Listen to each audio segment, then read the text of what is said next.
যদি আমি বলি আমার রাসূল কেমন ছিলেন, তিনি ছিলেন মধ্যম আকৃতির।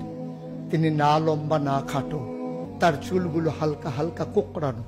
তিনি কখনো বা যখন চুলের ভিতরে তৈল দিয়ে আছড়াতেন, অবাক বিস্ময়ে মানুষ তাকিয়ে দেখতেন, মনে হতো চুলের মাঝে যেন মৃদুমন্দ ঢেউ দেখা যায়।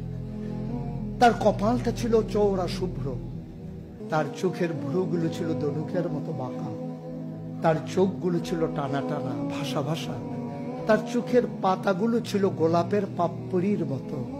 তিনি কখনো বা যখন চোখের পলক ফেলতেন, অবাক বিস্ময়ে মানুষ তাকিয়ে দেখতেন, মনে হতো মৃদুমন্দ বাতাসে গোলাপ পাপড়ি দোল খাচ্ছে। তার চোখের সাদা অংশ ছিল রক্তিমাভ সাদা, কালো অংশ ছিল তার কৃষ্ণ কালো। তার ঠোঁটগুলো ছিল গোলাপি রঙের, তার নাকটা ছিল খাড়া, ছিদ্রগুলো ছিল ছোট ছোট, নাকের নিচে ঠোঁটের উপরে ছিল চিকন সরু গোঁফ।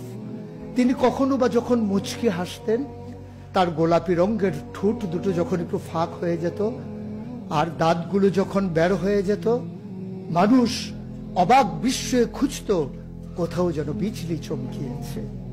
সুতরাং যার কোনো তুলনা হয় না, তুলনা মেলা ভার।